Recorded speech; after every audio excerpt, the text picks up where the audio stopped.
Hello students, welcome back to the meritorious YouTube channel. इस video में हम बात करने वाले हैं क्लास 10th और 12th का रिज़ल्ट कब आने वाला है 2020 एमपी बोर्ड का।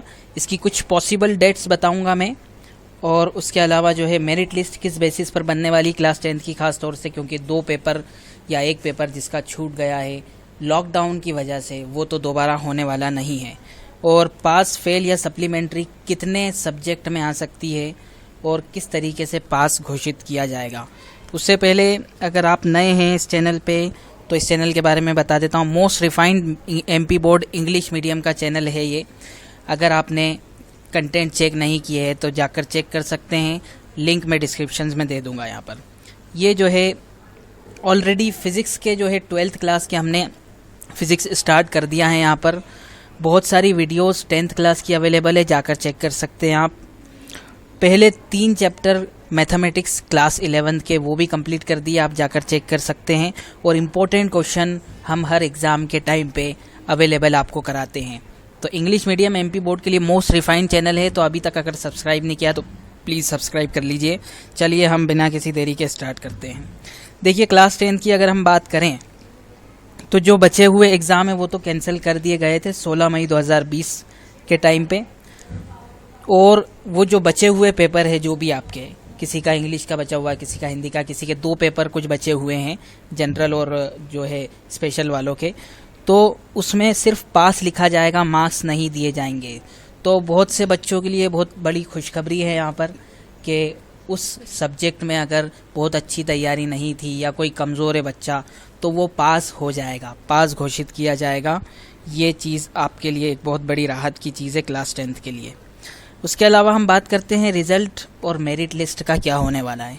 देखिए, रिज़ल्ट और मेरिट लिस्ट डिक्लेयर होगी उन सब्जेक्ट के बेसिस पर जो पहले हो चुके हैं।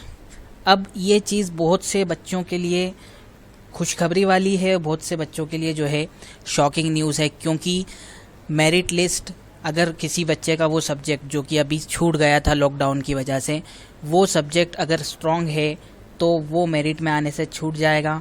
और अगर किसी बच्चे का वो सब्जेक्ट अगर वीक है और बाकी सब बहुत अच्छे गए हैं तो उसको बहुत ज़्यादा फ़ायदा मिलने वाला है इससे। तो फ़ायदा भी है, नुकसान है, कुछ बच्चों के लिए फ़ायदा है।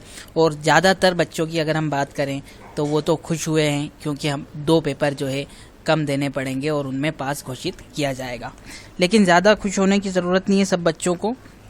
अगर हम पॉसिबल डेट्स की बात करें तो देखिए, आज से अगर हम माने अगर पूरी कॉपीज़ भी पुरानी चेक हो चुकी होंगी आपकी, तो भी 15 दिन मान सकते हो आप।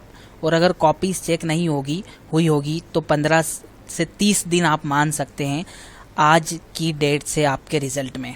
तो 30 दिन या 15 दिन, यानी मान के चल सकते हैं, मेरा जो प्रेडिक्शन है उसमें आप मान के चल सकते हैं पहले हफ्ते में, जून के पहले हफ्ते में आपका रिज़ल्ट घोषित हो सकता है, या फिर लास्ट वीक ऑफ जुलाई में या मिड जुलाई में आपका रिज़ल्ट जा सकता है।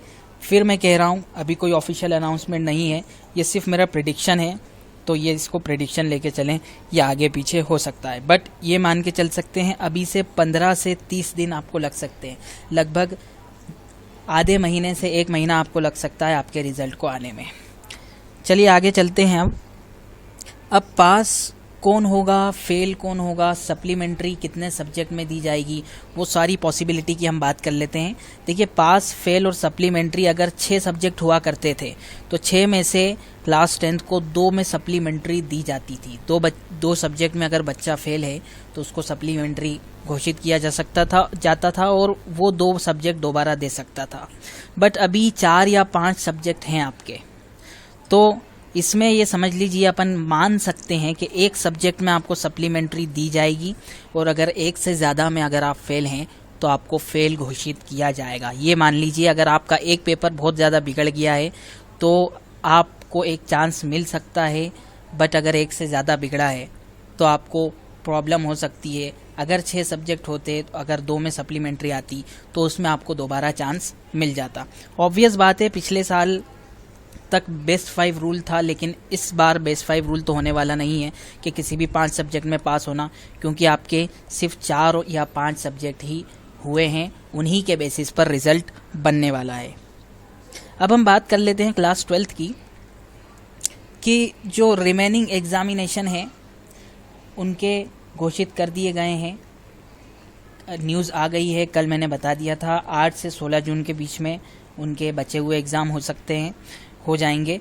और अगर रिज़ल्ट की बात करें तो एग्ज़ाम ख़त्म होने से 15 से 30 दिन का समय आप ले लो 16 जून से। तो मेरा प्रेडिक्शन क्या है यहाँ पर कि आपको जो है पहले हफ्ते, जुलाई के पहले हफ्ते में आपका रिज़ल्ट घोषित हो सकता है, या फिर ज़्यादा से ज़्यादा पहले हफ्ते ऑफ अगस्त के पहले हफ्ते में आपका रिज़ल्ट घोषित हो सकता है। तो ये संभावनाएं कुछ मैंने आपको बताई है। इसमें कुछ फेरबदल बिल्कुल हो सकता है, बिल्कुल इस बेसिस पर हो सकता है कि किसकी कॉपी कितनी चेक हो चुकी है, ये अपने को बिल्कुल भी नहीं मालूम है। ये मेरे प्रेडिक्शंस थे। ये आपको वीडियो कैसा लगा आप कमेंट में बता सकते हैं, और अपने दोस्तों तक इसको शेयर कीजिए। और अगर चैनल को अभी तक सब्सक्राइब नहीं किया है तो प्लीज़ सब्सक्राइब कर लीजिए। मिलते हैं आपसे अगली वीडियो में। Thanks for watching.